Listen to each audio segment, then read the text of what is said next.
You probably heard about IQ all the time, right? It's this one single number that's supposed to capture how smart we are. But how much does it really mean? I've actually never taken a real IQ test, so I wanted to figure this out for myself. I wanted to know what that score truly represents. So let's start with a really big question. What if there was a single number that could predict, well, pretty much everything about your future, your success, how much money you'll make, even how long you're going to live? I mean, that's the incredible claim that's been tied to the IQ test for more than 100 years. All right, so to figure this out, I'm starting from scratch. First things first, I need to understand what an IQ test even is and where on earth it came from. Let's get into it. So, what is this mysterious number actually measuring? To get to the bottom of that, we have to go way back to the beginning. And you might be surprised to learn that it all starts with a pretty simple observation about kids' grades in school. So, get this, it all kicked off back in 1904 with a psychologist named Charles Spearman. He noticed something really interesting. Students who were good at one subject, like math, also tended to be pretty good at completely different subjects, like English or French.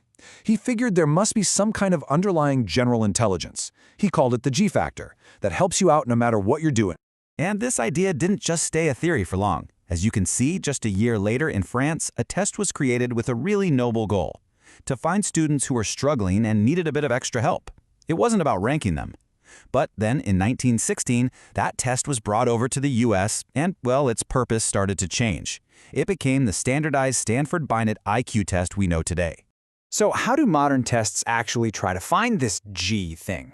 Well, they throw a whole bunch of different challenges at you. They test your memory, your vocabulary, your ability to think in 3D, and your knack for numbers. The thinking is, if we average all of those skills together, your specific talents or weaknesses will kind of cancel each other out, and what's left over is a good estimate of your general intelligence.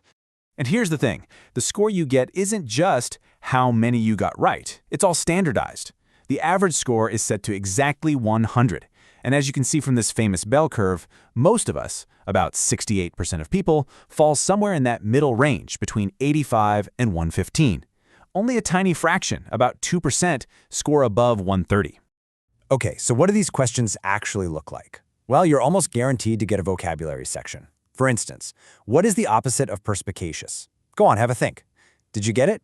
The answer is C, dull. Yeah, perspicacious means you're quick to understand things. You'll also see a ton of pattern recognition puzzles like this one. What number comes next? 3, 5, 8, 12. The secret is usually to look at the gaps between the numbers. First, it goes up by 2, then by 3, then by 4, so the next leap has to be plus 5, which gives us 17. Simple when you see it, right? All right, so that's the what. Now for the so what. This is the part that's kind of mind-blowing. It's what that single number from just an hour or two of puzzles seems to be able to predict about the rest of your life. And honestly, the connections are pretty shocking. Look at this. For school exams, the correlation is huge, as high as 0.8. That's an incredibly strong link. It's not quite as strong for things like job performance, but it's definitely still there. And for income? Well, it's a bit weaker, but still a factor. But this next one really got me. There was a huge study in Scotland where they tracked people for 65 years. They found that for every 15-point jump in IQ someone had at age 11, they were 27% more likely to still be alive at age 76. Just wow. And this isn't just academic stuff. The stakes are incredibly high in the real world. For example, did you know the US military has a hard cutoff? They won't accept anyone with an IQ score below 80.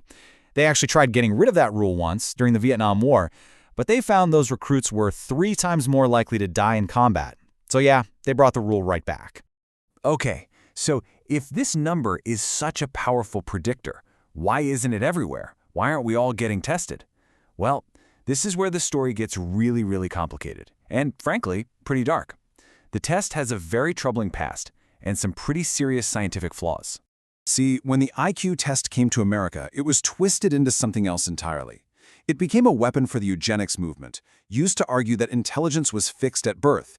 This led to absolutely horrifying laws that allowed for forced sterilizations, upheld by the Supreme Court with this chilling line from Justice Oliver Wendell Holmes. And if the dark history isn't enough, there are major scientific problems too. One of the biggest is called the Flynn Effect. It turns out that over the last 100 years, the average IQ score for the entire population has been steadily climbing. In fact, it's gone up by a massive 30 points. Which leads to a pretty wild question, doesn't it? If we scored our great-grandparents on a modern test, their average IQ would be around 70. Were they on the edge of intellectual disability? Of course not. What the Flynn effect really proves is that our environment, things like better food, more schooling, even the kinds of jobs we do, has a huge impact on our scores.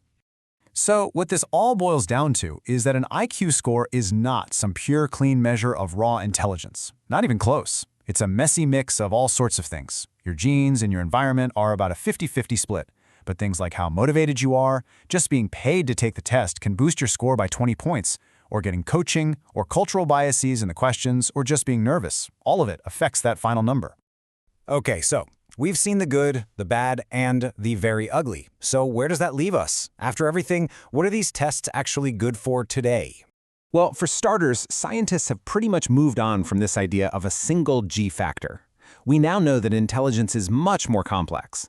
We talk about at least two types. There's fluid intelligence, which is your raw problem-solving power. That tends to peak when you're young. And then there's crystallized intelligence, which is all the knowledge and skills you pick up over a lifetime. That stays strong. And that's not to say the test is useless. In a few very specific, very important contexts, it's actually a crucial tool. In a legal system, it's used to help determine intellectual disability in death penalty cases, which is life or death. And in schools, it can be a great way to spot gifted kids from tough backgrounds that a teacher might otherwise miss. So here's the bottom line. Here's the big takeaway from all of this. An IQ test can be a useful, though obviously flawed, tool for specific situations. But the huge mistake we've made in the past is thinking that this one number defines a person's worth or their potential. It just doesn't. And you know, I think that's exactly why the physicist Stephen Hawking, a man whose genius is beyond question, once famously said this: "People who brag about their IQ are losers." It's a perfect reminder that intelligence is one small part of who we are, and that one number could never, ever tell the whole story.